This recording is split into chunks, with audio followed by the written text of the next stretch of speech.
Hey guys, what is up? It's Kerry Hawkins with another VectorMade tutorial. Pardon the voice. The tree of agony is apparently in bloom in Oklahoma. I am allergic to whatever is in the air, and it's miserable. I'm on meds right now and feeling a little better, but it's awful. Anyway, so I apologize for the voice. Today I'm actually not going to do a screen cap. I'm going to kind of talk about my experience in freelance graphic design. This will be sort of a how-to video, how to make it work on your own. And I'll just kind of give some of my insights, how I've done things, and you certainly don't have to do it this way. There's probably a million different ways to make it work, but I figure if I throw some of my knowledge out there, some of it might stick for some of you, and then the rest of it you can discard. So I guess my first point is going to be kind of preparation oriented. What do you do before you go freelance, before you go solo? And I would say for me, I had a job. I was a graphic designer for 2 different sign shops out of college, and had practice kind of getting better at what I do on the job, because a lot of the stuff I did not learn in college, as probably is the experience with many of you. So I kind of picked up those skills on the job, especially Illustrator. I didn't know anything about Illustrator. Learned all of that while I was being paid, which is awesome. And and I slowly picked up my own clients. Some of them were clients of the sign shop, but they needed some internal graphic design work done as well. And the sign shop was only concerned with making the reproducing signs, banners, coroplast, stuff like that. They didn't really care about selling graphic design. That was not their bread and butter. So there was no real competition clause issue or anything like that. Some of you may be working at an ad agency, and you might have to sign a competition clause. So just be careful and know what your limitations are with your employer. But if you can do it, I would suggest you just pick up some side clients as you go and see how that works out for you. You'll probably make more money per hour, and it'll just be nice extra income that you can accrue at night, after you get off your day job. And so I just did that until I had enough to where I felt like I could break away, take a small pay cut, and then use the free time to build into my business. So another thing I'd suggest you do before you break away is to go ahead and build up at least 12 months of expenses in an emergency savings account. And so that'll be based on whatever your food, gas, and housing, and all of that, all those regular monthly bills would be. Just make sure you have a full year's worth of that. And if you want to get started earlier, you could do 6 months, I suppose, but I'm really conservative when it comes to my finances, so I say go 12 months. And I kind of like some of the thoughts of Dave Ramsey, if you're familiar with him. He's like a radio show host and kind of a financial guru. Has some really good just conservative financial advice, and I would recommend to anybody check that out if you're interested. I certainly think you don't need to risk being homeless for something like this, so just be prudent about it. Make sure you save up some money. And I would say, along with the saving up of 20 grand or whatever it needs to be for you, go ahead and pay off all of your debts too. I've never really been anyone to live with much more than circulating debt on a credit card, so I've never paid interest on any of the debt that I've accrued, other than like small amounts on student loans.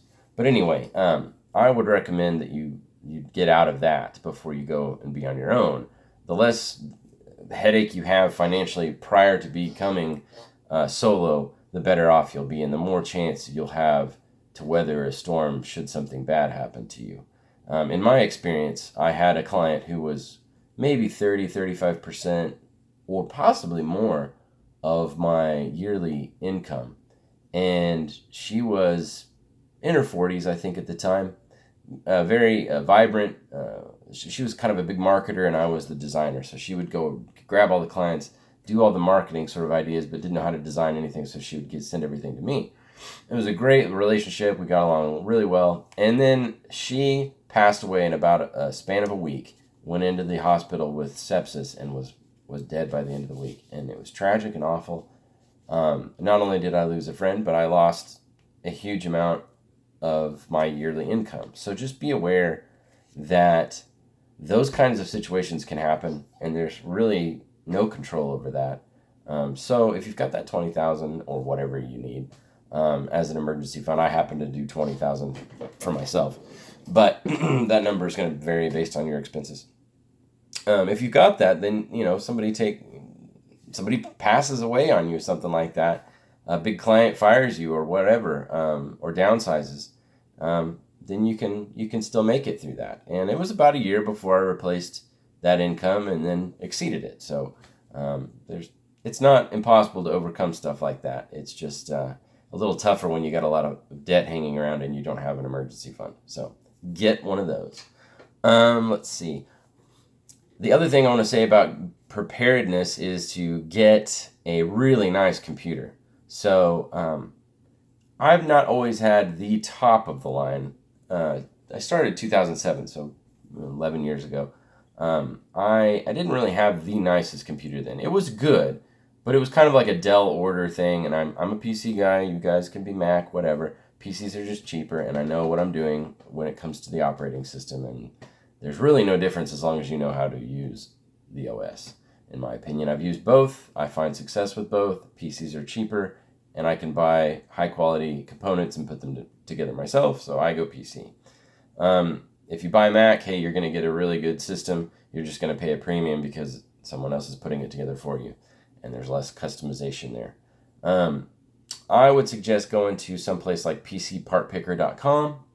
I've used them to kind of give me people that really know about the parts of the PC. As you're buying each component separately, they can really give you a lot of information and insight into which ones are going to fit your need the most. But I get a nice processor, get a decent GPU.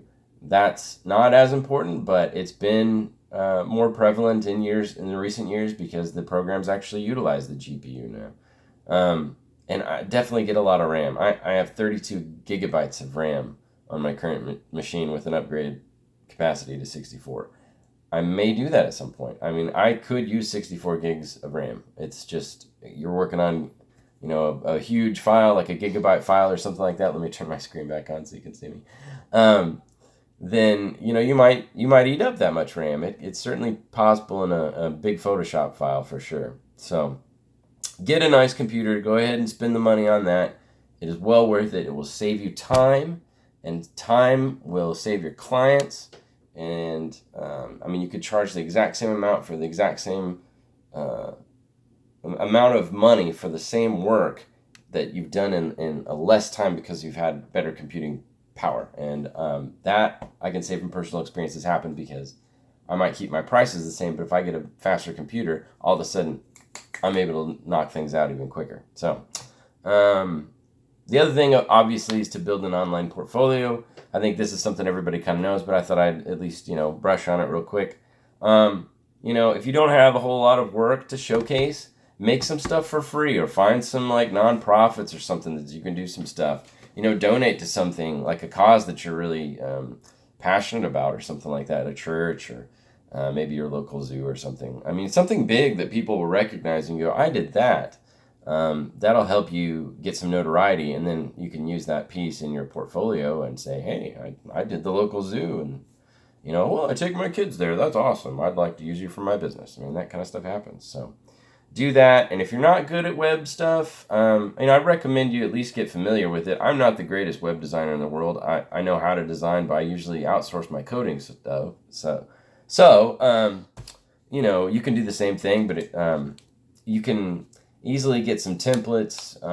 If you want to go on like Envato Marketplace or something like that, there's some really good templates with Dreamweaver or Muse or WordPress or whatever you feel most comfortable using. But just get something out there and update it on a regular basis if you can. So All right. So that's kind of my, before you get started, what I think you should do, some basics there. Next, after that, I kind of want to talk about the pros and cons, because working for yourself is not entirely pleasurable at all times. It is sometimes worse than working for someone else. Now, I think personally that the pros outweigh the cons by far, but that's going to be subjective.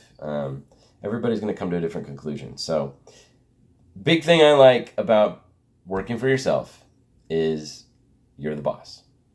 I like being the boss. I like making the decisions. I just didn't enjoy as much working for someone else. I've had some really good bosses, so don't get me wrong here.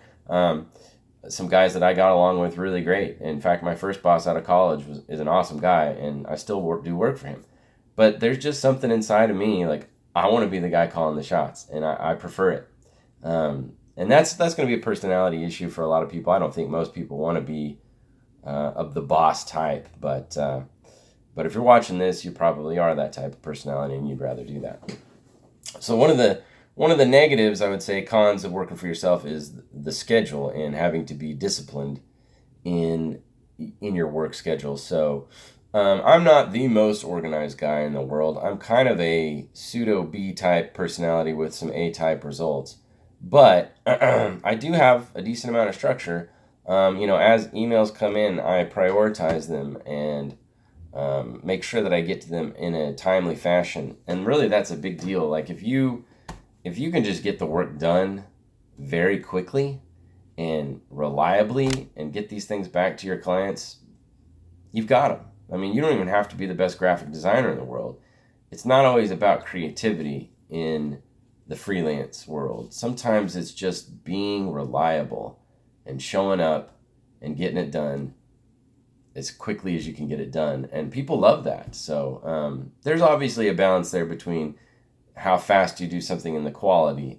So if you can kind of do really fast work that's moderately, high quality, then that's gonna pay off really well for you, I think. There's also different ways to do it. You can do extremely high quality and have a slower turnaround time. But it's all about, what are your expectations of your clients, things like that. Another negative is no benefits. That's it. You don't get healthcare, you don't get 401k, you don't get paid vacation, sick days, nothing. You get nothing. And in fact, you have to actually pay a lot more in taxes, because if you're an employee, your employer pays half of your tax burden. And when you go to be self-employed, you get the full tax burden that you have to pay. It sucks. But anyway, if you make enough money, and you will make more money if you do all these things, you'll make more money and you'll be able to pay for those extra taxes, no problem. But the next negative on my notes here is the money is inconsistent. So I, last year, I think it made anywhere from $3,000 to $20,000 in a month. So whatever. I mean, it's like this. I'm thankfully to a point where, my low is 3, and like that covers all my expenses. So even in like a slow December month, I'm fine. But, when you make that big chunk of money, like a $20,000 month, you're still just going to live off the 3 and keep the 17 somewhere else. Either put it away into retirement, or put some into like a rainy day fund or something like that. If you're going to have a slow December coming up, something like that. Then you might just keep a little extra in your checking account, etc. But the money is inconsistent, so get used to having to budget a little bit more regularly. You can't just say, oh, I'm going to get X amount every month, because it's just going to change all the time. All right, one of the big pros, working in PJs or just staying home or what have you. So there's no wasted time driving to work. One of the things I hate is, normally with jobs, if you want to have a nice house, you got to live 15 to 30 minutes away from where your job is, because your job's probably in the city, and the city living conditions are either terrible or really, really stinking expensive. So you want to live in the suburbs, most likely. And you can live wherever, because, hey, we're all internet-based, right? But I kind of like being close to do some FaceTime with clients as well, so I like being close to the city. I'm probably about 20 minutes north of Oklahoma City. So anyway, yeah, just getting to roll out of your bed. And like some days I just roll out and turn my computer on and start working. And I haven't showered and I haven't brushed my teeth. I know it's gross, but hey, that's freedom for you. So anyway, those are some just basic pros and cons. Next thing is kind of going to be talking about how you build your client base. And I already kind of talked about this a little bit at first, where you're kind of pick some people up on the job as you're working another job, because probably you're going to start off working for an employer, like I did. Most people do. So just pick up some people as you go. That's obviously a good way to do it. And then I would suggest, like, as you go out to meet with people, because you need to get some FaceTime with people. You need to start looking up some local clients who have bad websites and ugly looking logos and nasty brochures. You can be the guy that solves the problems. Maybe they're not even aware that they have the problems. So you might have to go in and be like, look, I noticed you have, some outdated looking brochures. Here's a guy I'm working on right now. And this is a new client of mine. So anyway, we're gonna be redoing all of his stuff. But yeah, that's what I would suggest you do. Check out what they're doing currently on their website. See if you can grab any print materials of theirs and just kind of go through it and critique it in a way that's not offensive, but shows that you have a keen eye for these things. One of the things I told this guy was that, hey, you have like almost no margin. You have a ton of text on these. I don't like the gradient on the logo. It's just way too many colors. So we're redoing this, and we're really going to make it simple. Also, we're going to probably change the color. I kind of picked a nice red that I think is really good. So yeah, doing that kind of stuff. As I was telling him that in the meeting, he was like, I like that you're bringing this up. That's important to me, that you know what you're talking about. Because they don't. Your clients have no clue. All right? This is not what they do for a living. They'll have opinions, but we can talk about how to deal with that in another video maybe. Another thing I suggest to do to get clients is start an e-newsletter. You can do something like MailChimp.com. It's free up to, I want to say, 2,000 subscribers. And that's just a good way to like stay in front of your current base. So anytime you add a new client, just put them on there and then shoot them an email once a month or more frequently. Heck, every week if you can, twice a week. And there's different schools of thought for how often you should do things, and I don't do it nearly as often as I should. Hold on. There's that agony tree pollen in the air. But yeah, that's a good way to kind of stay in front of your clients. To get new ones, they might refer people, they might forward on your emails and such. But so big reason I mention that is because those people are probably going to be in your sphere of influence. If they aren't currently, as you add them as clients, they will become what's known as your sphere of influence. And so the sphere of influence is the people that know you already and like you and do business with you, all right? These are your friends, family, people at your church or other organizations you're part of, and your current clients. And so ask those people for referrals. Hit those people up at least once a quarter and say, hey, we've been doing this. Here's this new project I worked on. I thought this really turned out good. What do you guys think? Hey, do you know anybody else who might be needing a project done just like this? Or you have any buddies that might need a logo or a new website or whatever? And just by asking that question, they might go, oh, yeah, I do. In fact, my cousin is getting into something on his own, and he could use some help. And so a great way to pick up new clients. And they always, your sphere of influence are people that want to help you. So tap into those as often as possible. Another thing I'd suggest is to partner with other designers. So I pretty much have my area of specialty is Adobe Illustrator.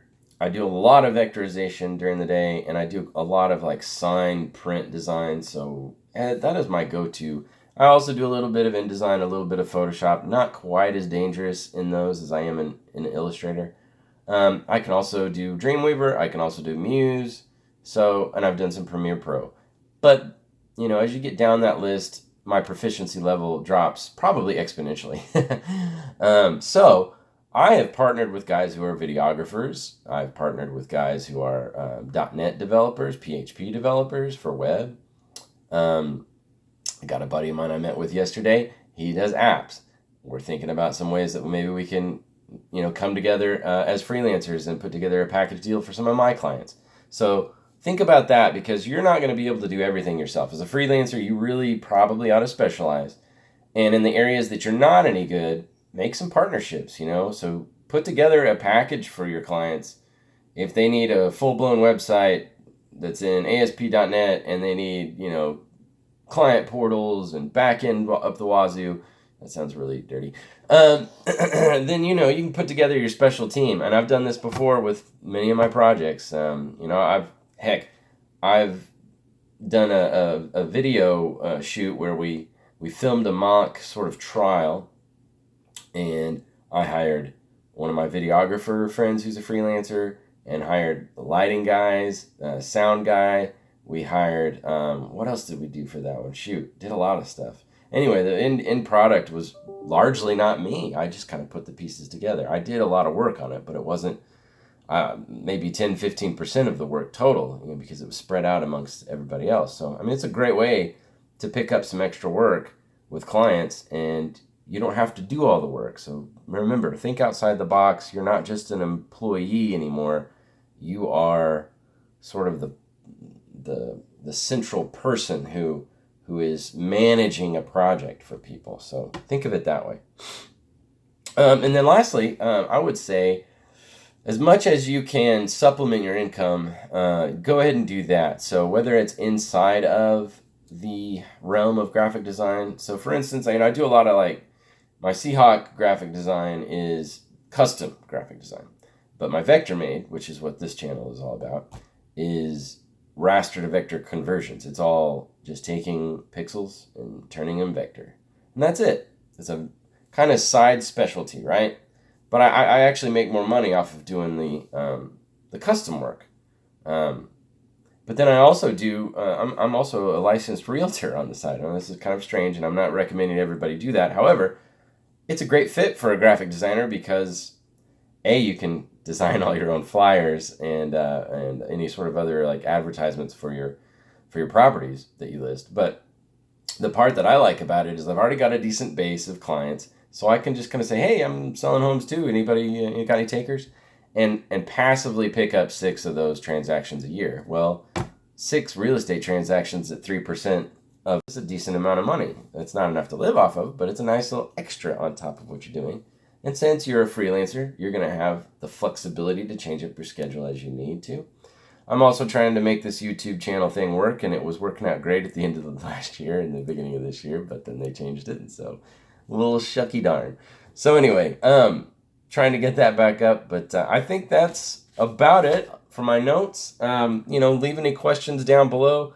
Like, subscribe, share with your friends.